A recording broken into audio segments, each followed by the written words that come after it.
Está lleno de agujeros y aún así contiene casi 70 litros de agua y alrededor de medio litro de ácido clorhídrico. Tiene más proteínas que 30 kilos de cacahuetes. Tiene suficiente carbono para rellenar 1000 lápices y fósforo suficiente para formar las cabezas de 3000 cerillas.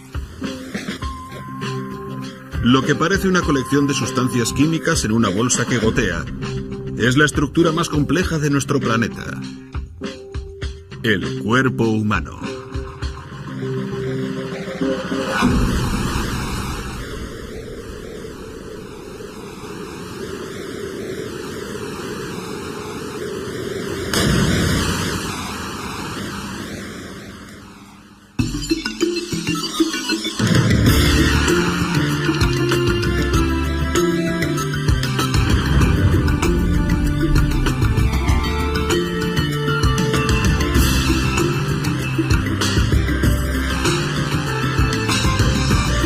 La guía máxima. El cuerpo humano.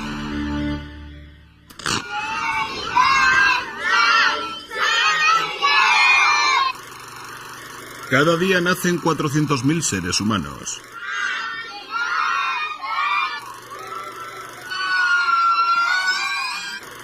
Y lo único que tenemos en común es la sorprendente máquina en la que vivimos: el cuerpo humano.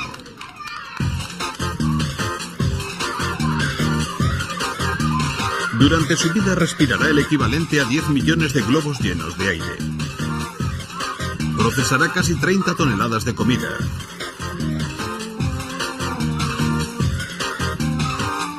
Y segregará alrededor de 75 litros de lágrimas. Pero el ser humano no suele detenerse a pensar en la asombrosa tecnología que hay detrás de cada acción.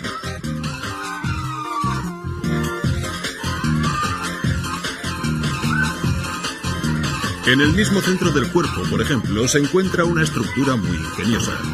Es muy fuerte y, sin embargo, es ultraligera para que podamos movernos libremente.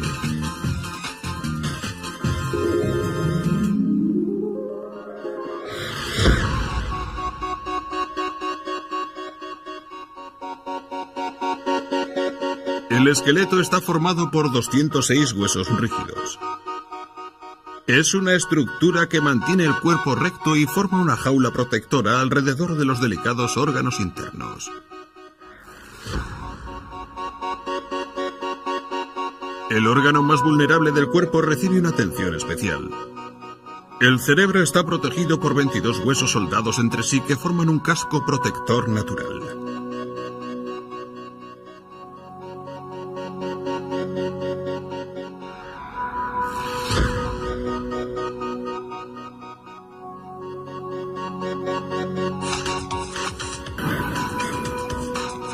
Pero los huesos más duros del esqueleto son los que mejor funcionan.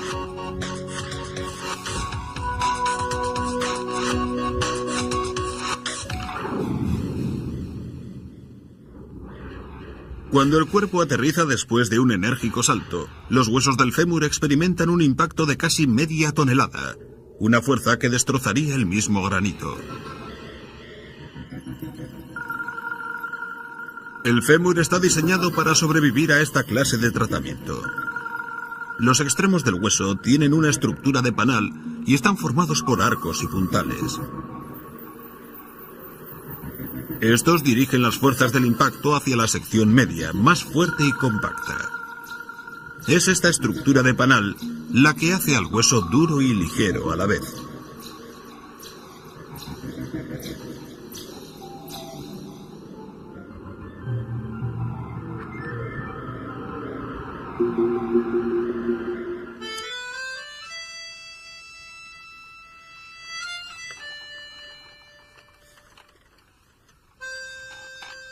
Este ejemplo del ingenio de la naturaleza inspiró a un ingeniero que trabajó en París a finales del año 1800.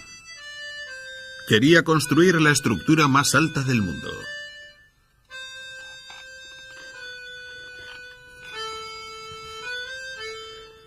El material más resistente que encontró fue el hierro, pero sabía que si utilizaba demasiado, la estructura se desmoronaría por su propio peso.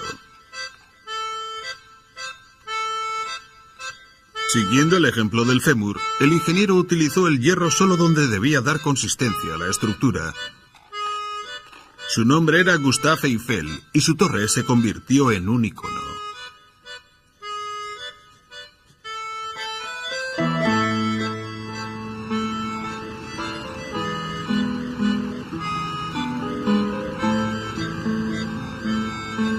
Las vigas de hierro de la Torre Eiffel, como los arcos y puntales del fémur, dirigen las fuerzas que actúan en la torre hacia la sección más fuerte: las patas.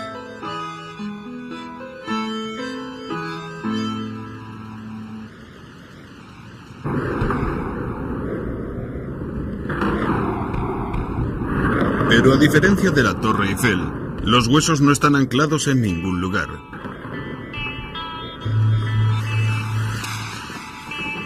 Están en constante movimiento y tienen que soportar toda clase de tensiones y presiones. Cualquier impacto en el hueso desencadena una asombrosa reacción.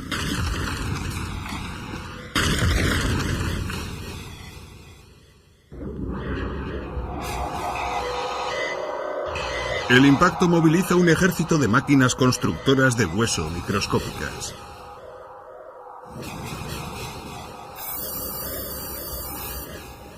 Donde se produce el impacto, estas células segregan una capa de sustancia líquida. Esta se endurece para reforzar la estructura. Las zonas sin tensiones no necesitan ser tan resistentes.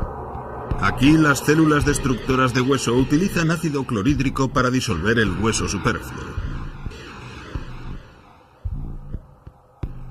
Como un equipo de escultores, las células óseas remodelan constantemente el esqueleto para hacerlo más resistente donde lo necesita y ligero donde puede permitírselo.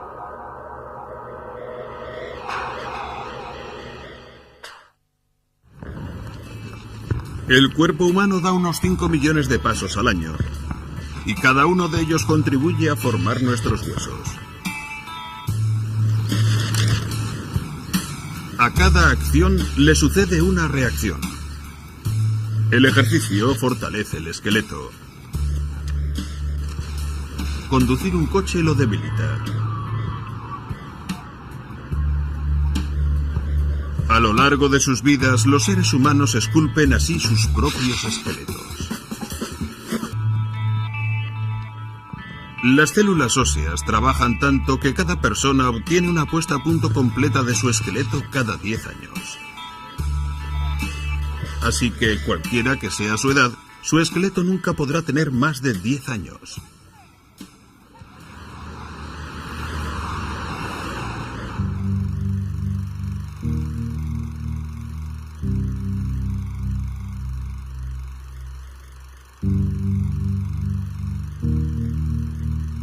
El mayor órgano del cuerpo pesa unos 4 kilos y cubre una zona de casi 2 metros cuadrados.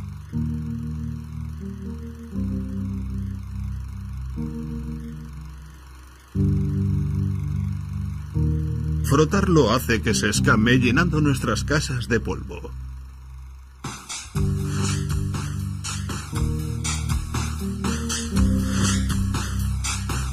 Es la piel. La parte de la piel que está a la vista está compuesta de células muertas.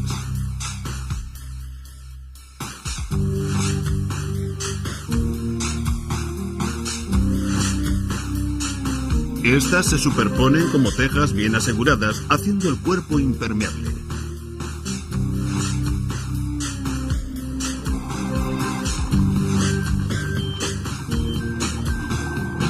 La piel impide que la apreciada agua se escape y que las sustancias químicas dañinas entren.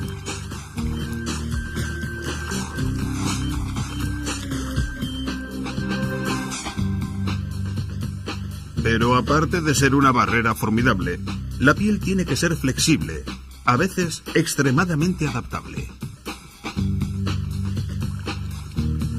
Las mujeres embarazadas producen una hormona que permite que su piel se estire 2 veces su tamaño.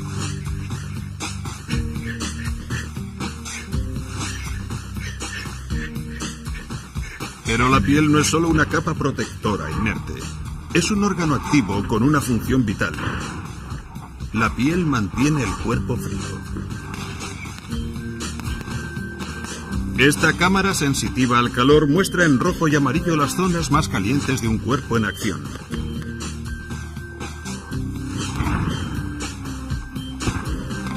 Durante un ejercicio fuerte, los músculos generan el calor suficiente para hervir varias tazas de café. Este calor dañaría fácilmente a los órganos internos, a menos que el cuerpo hiciera algo al respecto. Justo bajo la superficie de la piel existen 3 millones de unidades que controlan la temperatura. Son las glándulas sebáceas, cada una un tubo en espiral de 1 metro de largo, llenas de líquido.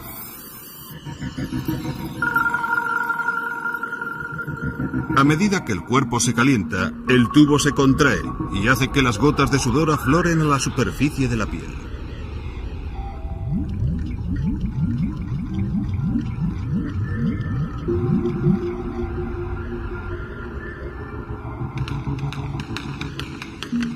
Cuando el sudor se evapora, reduce el calor corporal y enfría el cuerpo.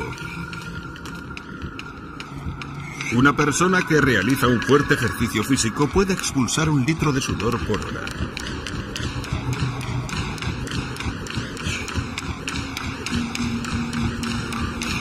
Para un órgano que utiliza la tecnología más avanzada, la piel es sorprendentemente robusta. Tejida bajo la superficie de la piel, hay una malla de duras fibras de colágeno. Una hebra de colágeno es más resistente que un cable de acero del mismo tamaño.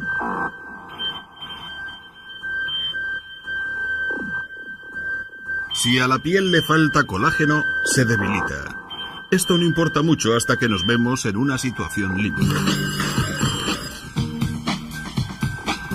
Hace 4 años, Billy Swear perdió el campeonato del mundo del peso ligero. Su piel le jugó una mala pasada. La verdad es que la pelea iba muy bien, pero tuve la mala suerte de hacerme 2 cortes, uno sobre cada ojo. Y el árbitro tuvo que detener la pelea al final del 8º asalto. Perder el título debido a 2 cortes en los ojos es una forma injusta de acabar con una ilusión, pero así es el boxeo.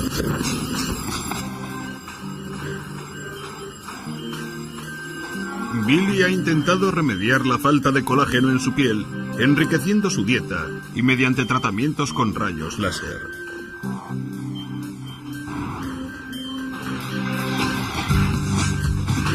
Parece que funciona. Billy no se ha hecho ningún corte en sus últimas 4 peleas, pero su piel está a punto de enfrentarse a su prueba más dura, al campeón del mundo Stevie Johnston.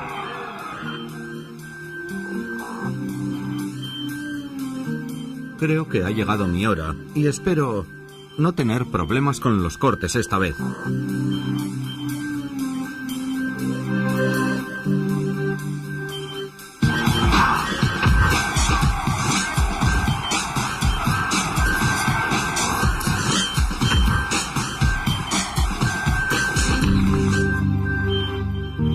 Billy se hizo un corte en el 3er asalto. Siguió peleando solo para hacerse más cortes en sus ojos y nariz, pero no fueron lo suficientemente serios para detener la pelea. Billy aguantó hasta el final, pero perdió el título por puntos.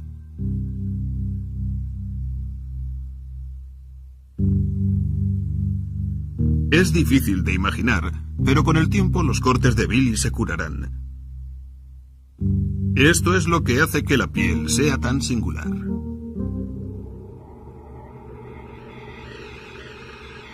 Cuando nos hacemos una herida, se cortan cientos de vasos sanguíneos, inundando la herida de sangre. Esto pone en marcha al equipo de socorro del cuerpo. Unas pequeñas células llamadas plaquetas se agrupan y forman tapones temporales que reducen la pérdida de sangre.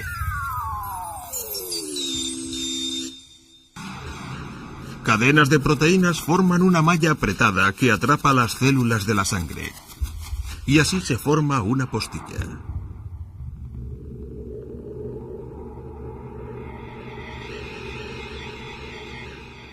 La postilla se contrae, haciendo que los extremos de la herida se aproximen. Al final, la postilla se cae, dejando atrás una tira de piel nueva.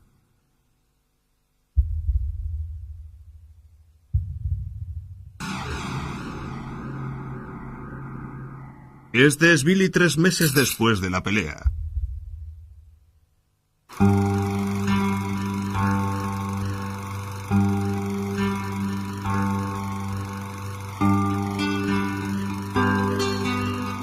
El cuerpo humano parece romper todas las reglas de la ingeniería.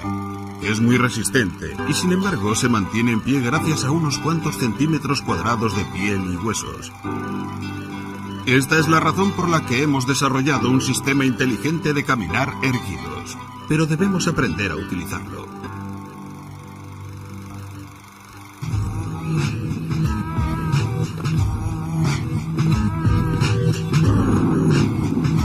Una vez dominados los elementos rudimentarios, podemos poner a prueba nuestro sentido del equilibrio.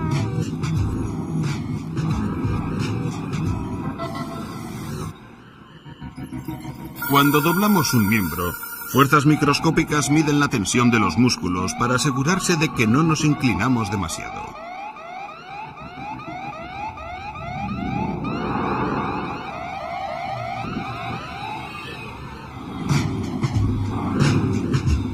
Los ojos toman referencias familiares como el horizonte para juzgar hacia qué lado se inclina el cuerpo.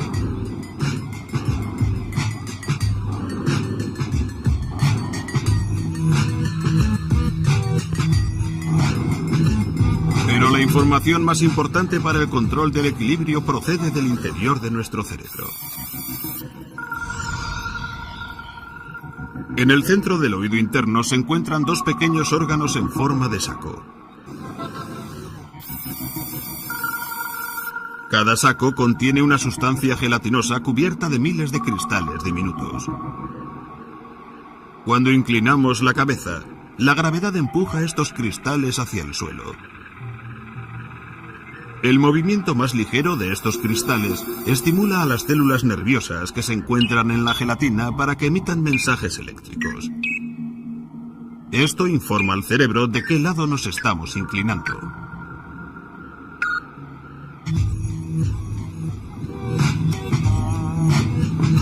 Estos órganos son tan sensibles que podemos detectar un cambio de ángulo de la cabeza tan ligero como unos pocos mechones de pelo.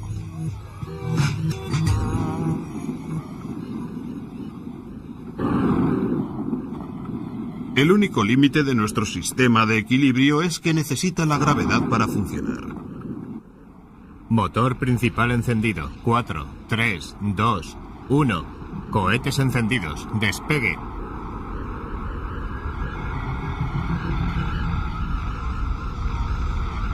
Cuando nos aventuramos en el espacio exterior, empezamos a experimentar problemas. Nuestros puntos de referencia verticales y horizontales no están donde nuestros ojos esperan encontrarlos. Los indicadores de presión de los músculos experimentan menos resistencia de la que están acostumbrados, y sin la gravedad que los empuja, los cristales del oído interno dejan de enviar información veraz. Como resultado, el sistema de equilibrio deja de funcionar. Es una experiencia muy familiar para la doctora Ellen Baker, médico en 3 misiones espaciales. Hasta que tu cuerpo deja de pesar. No sabes qué te va a pasar, no sabes cómo va a reaccionar tu cuerpo, no sabes cómo vas a adaptarte a los cambios de dirección que experimenta tu cuerpo. Pero es muy emocionante. ¿Podría ver a mi paciente, por favor? Y a medida que transcurre la misión, ves que tus pies se apoyan en el suelo cada vez menos.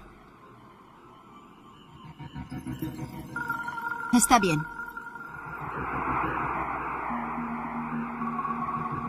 Los astronautas terminan acostumbrándose a que sus sensores del equilibrio les den información confusa y desconocida. Tras un corto periodo de tiempo en el espacio, el cuerpo humano se olvida de que está en una atmósfera sin gravedad y aprende a moverse sin ella.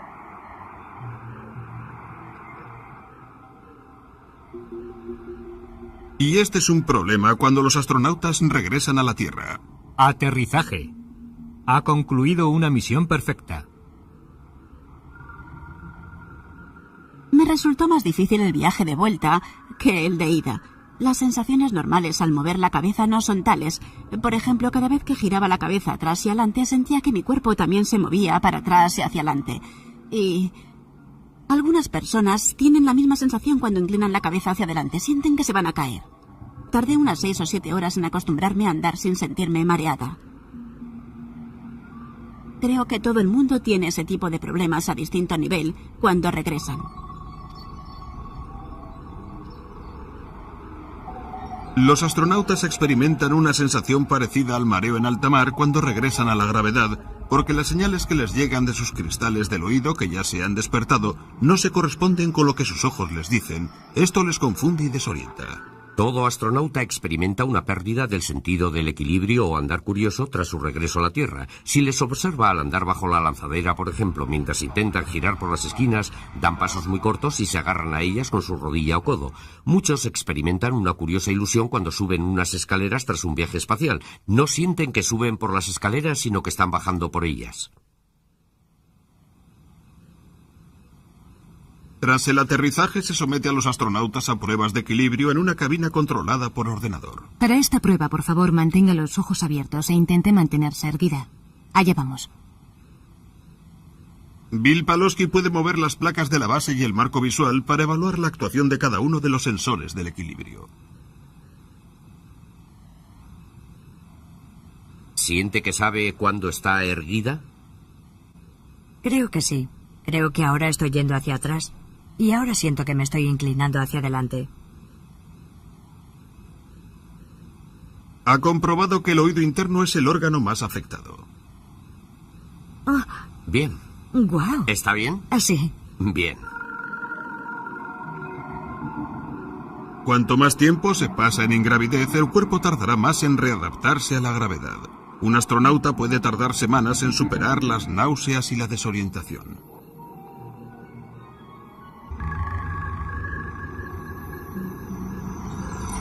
Esta es una simulación de la última creación de la NASA, un viaje tripulado a Marte.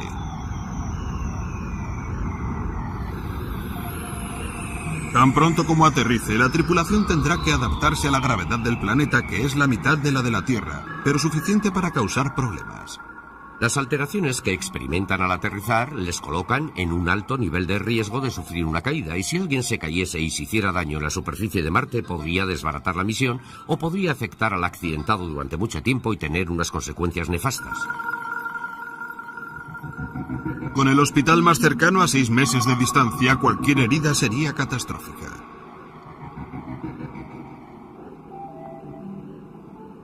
La NASA quiere resolver este problema recordando a los astronautas qué se siente con la gravedad.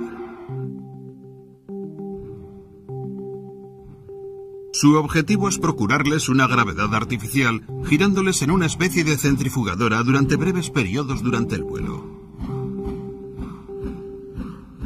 Cuando aterricen estarán preparados para ponerse a trabajar sin el riesgo de sufrir desorientación.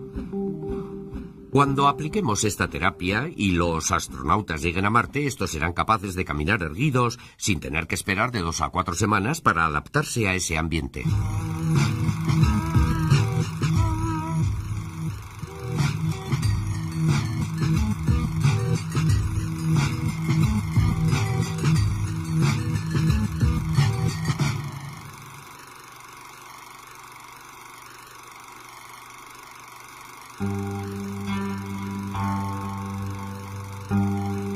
Quizá el instrumento más sofisticado de la naturaleza sea algo que no valoramos mucho: la mano del hombre.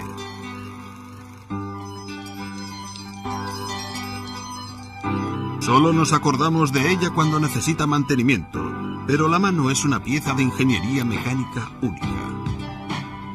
Contiene más partes móviles controladas por más músculos que ninguna otra estructura del cuerpo. Esta es la razón por la que la mano puede realizar una enorme variedad de movimientos. Es capaz de aplicar la fuerza bruta y a la vez una finura asombrosa. Pero la mano no ha sido siempre tan versátil. Ha evolucionado. Esta es Lucy, nuestro antepasado más antiguo conocido. Todo lo que queda de ella son unos cuantos huesos fosilizados. Así que al investigar la evolución de la mano humana, la doctora Marcy de la Universidad de Arizona tuvo que utilizar a un voluntario y sensores informatizados para hacerse una imagen de cómo Lucy usaba sus manos para hacer herramientas. Bien, Lucy debió tener unos músculos muy similares a los nuestros, probablemente la misma masa muscular que poseemos.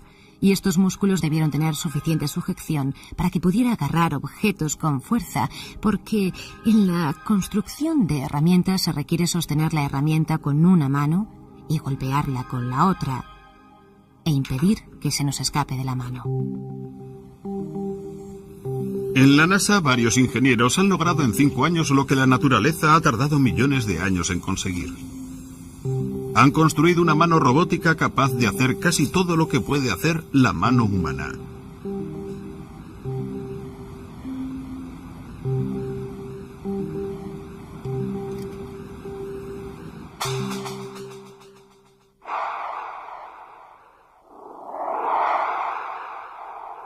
La mano de la NASA formará un día parte de un robot astronauta que realizará sofisticadas tareas de mantenimiento fuera de la nave. Se necesita un ejército de ordenadores para controlar los componentes mecánicos de la mano, pero se necesita una pieza más sofisticada de hardware para guiarla por control remoto: la mente humana.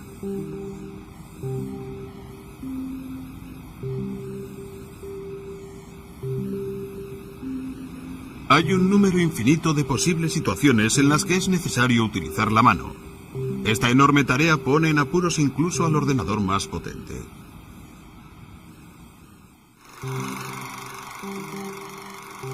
En realidad pasamos la mayor parte de nuestra infancia enseñando a nuestra mente cómo utilizar las manos. Solo para abrir una lata de conservas, la mente tiene que enviar millones de señales nerviosas a las manos cada segundo, mientras simultáneamente coordina una multitud de diversas funciones corporales.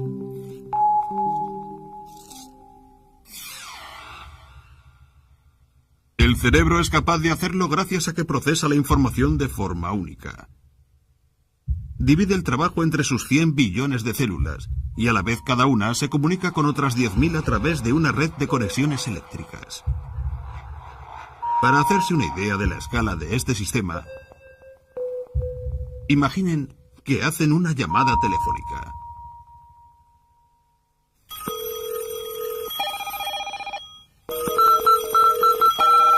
Ahora imaginen que llaman por teléfono a todos sus conocidos.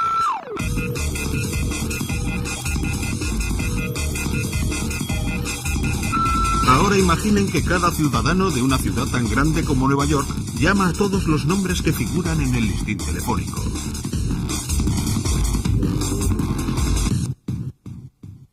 ¿Y si ocurriera lo mismo en todas las ciudades del mundo?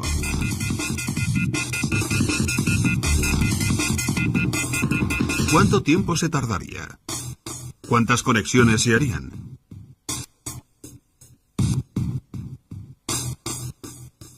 Estas se acercarían al número de conexiones que la mente activa por segundo. Y las hace en silencio. Pero el cerebro no solo está confinado a 1400 centímetros cúbicos de espacio dentro del cráneo. La mente es capaz de experimentar toda clase de situaciones a través de los sentidos.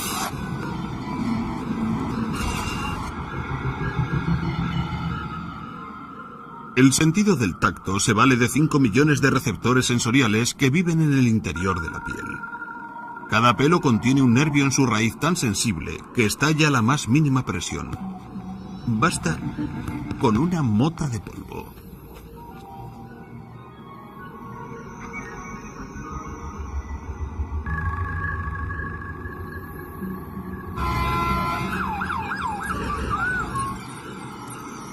El sentido del oído cuenta con unos tejidos especiales de cartílago situados a ambos lados de la cabeza. Las ondas sonoras que entran por el oído hacen vibrar el tímpano a diferentes frecuencias, de acuerdo a la localización del sonido. Esto nos ayuda a saber de dónde procede.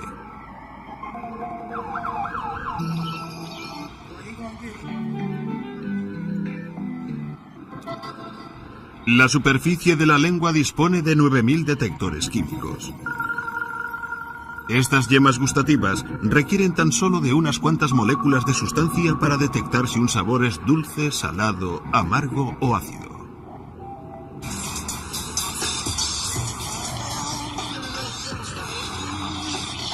El radar de los sentidos se extiende incluso más allá del cuerpo humano. Podemos distinguir unos 10.000 olores diferentes que el lenguaje no puede describir. ¿Cómo describiría el olor de una tarde soleada?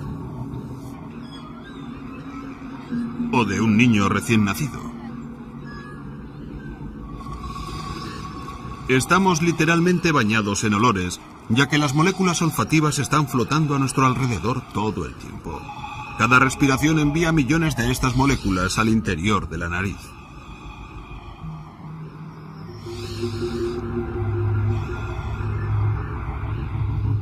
Las moléculas que respiramos llegan hasta una pequeña zona en la parte superior de nuestra nariz.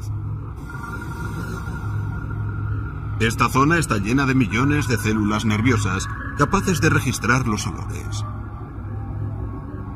Las moléculas olfativas se disuelven en la mucosidad pegajosa que rodea los extremos de estas células. Cada terminación nerviosa está cubierta de pequeños receptores que reaccionan solo a un tipo específico de molécula.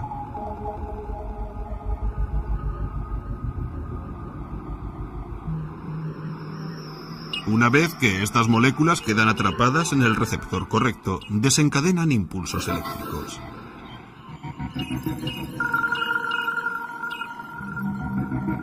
Estas señales llegan hasta la parte de nuestro cerebro que controla las emociones y la memoria. Esto explica por qué ciertos olores nos traen a la memoria recuerdos e influyen en nuestro estado de ánimo.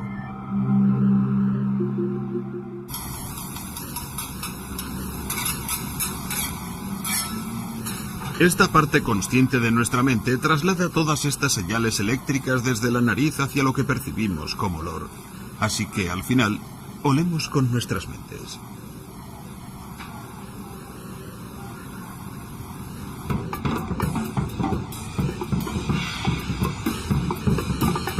El cerebro juega también un papel importante en el sentido de la vista. Este sentido ocupa mayor espacio que el resto de los sentidos dentro de nuestro cerebro.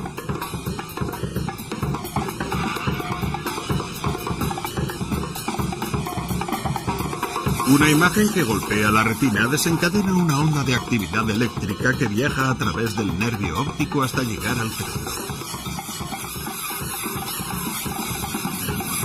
En fracciones de segundo, la mente es capaz de dividir esta tormenta eléctrica en fragmentos separados de información para el color, ángulo, forma, movimiento o profundidad. Al final, el cerebro reconstruye los elementos individuales en un conjunto que podemos entender.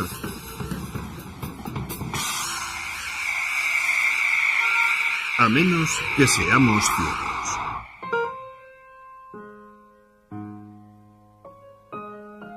El neurobiólogo John Cronley Dillon está intentando conseguir algo que parece un milagro: hacer que los ciegos vean. La inspiración le llegó a partir de una fuente poco común. Hace mucho tiempo se descubrió que si se le cortaba el nervio óptico a un pez de colores y se esperaban unos meses, este volvía a crecer. El millón de fibras nerviosas que habían sido amputadas volvían al cerebro y se conectaban al cerebro. La pregunta es, ¿por qué puede el pez hacerlo y nosotros no? Hay muchos laboratorios en todo el mundo que están investigando este tema y, de hecho, parece ser posible estimular el crecimiento, lo cual es muy alentador, pero todavía queda mucho camino por recorrer. El objetivo del profesor Cronley Dillon es dar con un sistema alternativo. Piensa que la parte del cerebro que utilizamos para la visión puede ser entrenada para adaptarse a una información sonora especial. Es probable que límites entre los diferentes sentidos no estén tan marcados como siempre hemos pensado. Hay determinados centros visuales del cerebro que reciben información del sistema auditivo. En la Universidad de Manchester, Cronley Dillon está intentando enseñar a gente ciega a reconocer imágenes a través del sonido. Por ejemplo, este pez o este caballo. A las líneas horizontales les da un sonido y el tono depende de su altura. A las verticales les da otro, a las diagonales otro. Y si la imagen se simplifica en un dibujo de líneas, este tiene un sonido característico.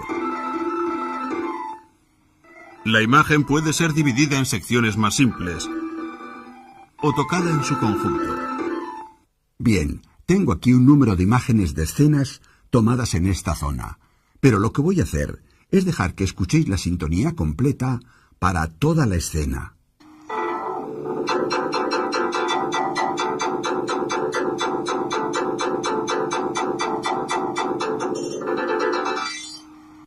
Bien, han escuchado lo que ha tocado toda la pieza.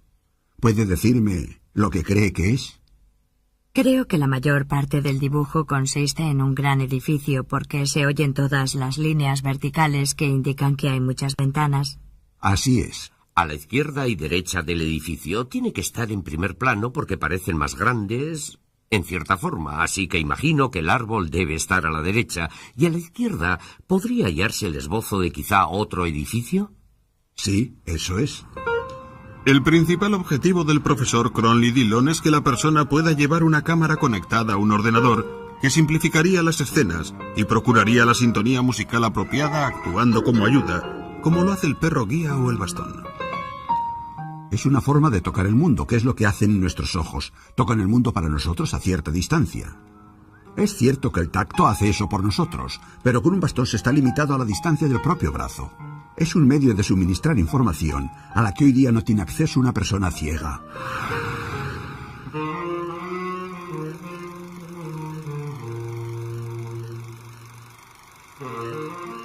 El cerebro es capaz de adaptarse y aprender nuevas habilidades, porque a diferencia del hardware del ordenador, aquel no permanece inmóvil, sino que tiene una naturaleza fluida.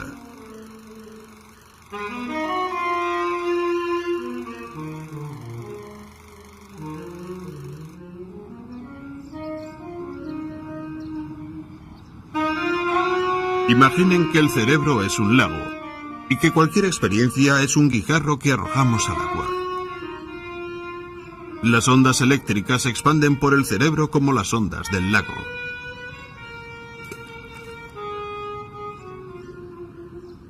Ondas diferentes confluyen y forman nuevos dibujos.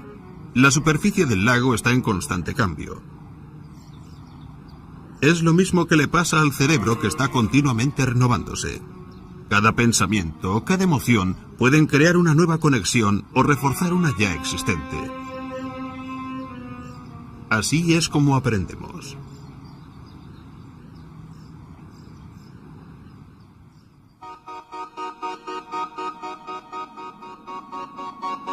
Detrás de toda esta actividad hay un ejército de máquinas microscópicas responsables no solo de las acciones cerebrales, sino de todos los procesos corporales.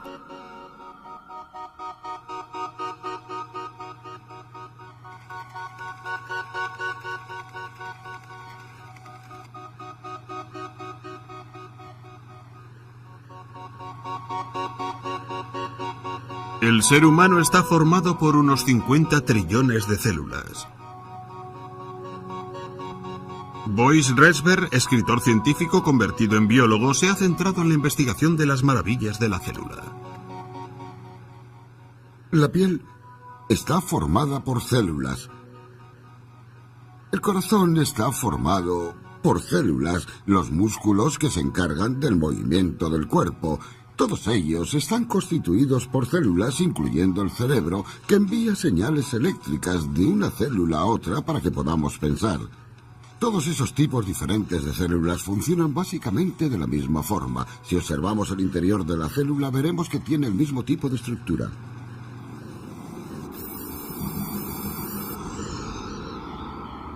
Dentro de una sola célula hay cientos de estaciones eléctricas, fábricas de proteínas, plantas de reciclaje y autopistas de transporte. El núcleo es el centro de control de la célula. Contiene ADN, nuestro proyecto de vida, que informa a la célula de cómo organizar su infraestructura.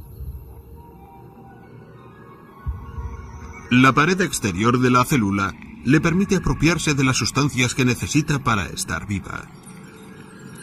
Las células atrapan estos materiales del exterior y los embalan en unas diminutas burbujas de carga llamadas vesículas.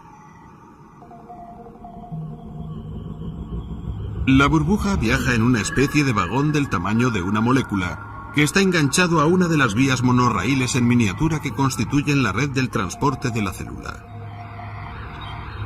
Normalmente las burbujas llegan a su destino en unos segundos, pero en las células más grandes, que se extienden desde la espina dorsal a los dedos del pie, el viaje puede durar 4 días.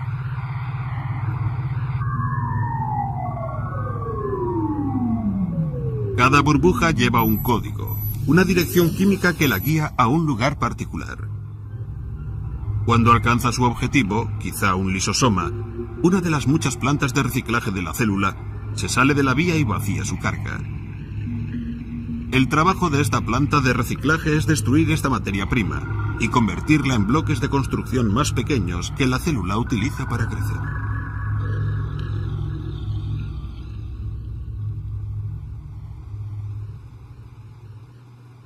Las instrucciones que se encuentran en las células, empezando por el desarrollo del embrión, informan a cada célula de cómo cambiar para tomar una nueva función. Las células también controlan nuestras actividades. Si hay una herida, las células la perciben y mandarán mensajes a otras células para que acudan a reparar el daño. Así que todo esto mantiene la estabilidad del cuerpo permanentemente. Sin embargo, a veces nuestras células no se comportan como esperamos y son incapaces de reparar los daños que sufre nuestro cuerpo. Hace 10 años, un gran aficionado a los deportes, Son Sarracen, se cortó la pierna. Desgraciadamente, la herida estuvo infectada durante tanto tiempo que las células de la piel de Son no pudieron crecer y curar la herida.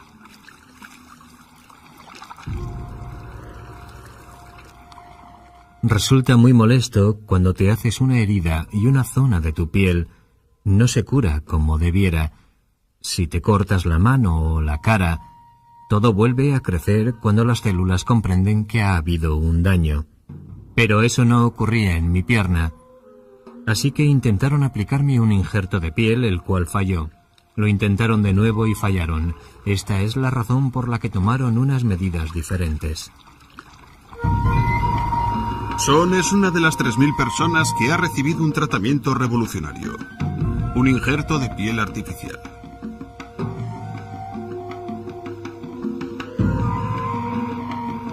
Cientos de compañías de biotecnología han confiado en el poder de la célula para crecer desde cero. Las mejores células son las del prepucio circuncidado de bebés recién nacidos porque se multiplican rápidamente. Las células de un solo prepucio pueden hacer crecer el equivalente a un campo de fútbol de piel. Esta es una muestra de la última generación de piel artificial llamada Apligraf. No tiene pelo ni glándulas sudoríparas, pero está llena de células jóvenes y vigorosas.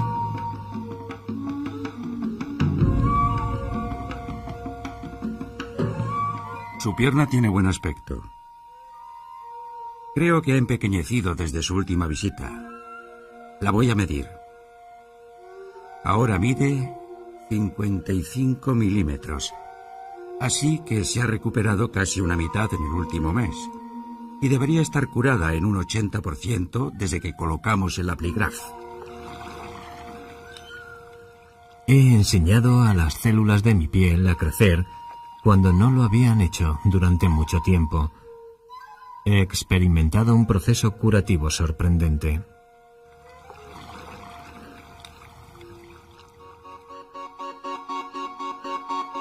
Parece ser que las células son los bloques constructores fundamentales de la vida. Si es así, ¿qué más pueden aprender los científicos sobre la vida estudiando estas células? Todo sobre lo que hemos hablado parece explicarse y entenderse en términos de química y física. Así que la siguiente pregunta es, ¿y qué pasa con la conciencia? Ya sabe, este tema parece algo misterioso. ¿Puede explicarse tan solo a través de procesos naturales? La mayoría de los científicos dicen que sí, que es algo natural. Pero indudablemente esta va a ser una de las últimas fronteras en el estudio del funcionamiento de la vida al nivel más básico.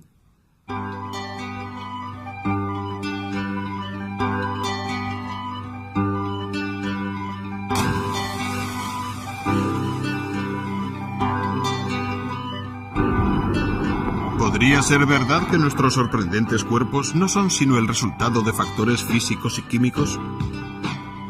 Aunque algún día nuestros pensamientos puedan ser explicados en términos de células y moléculas, hay algo que está más allá del campo de la ciencia, y es cómo vivimos nuestra vida.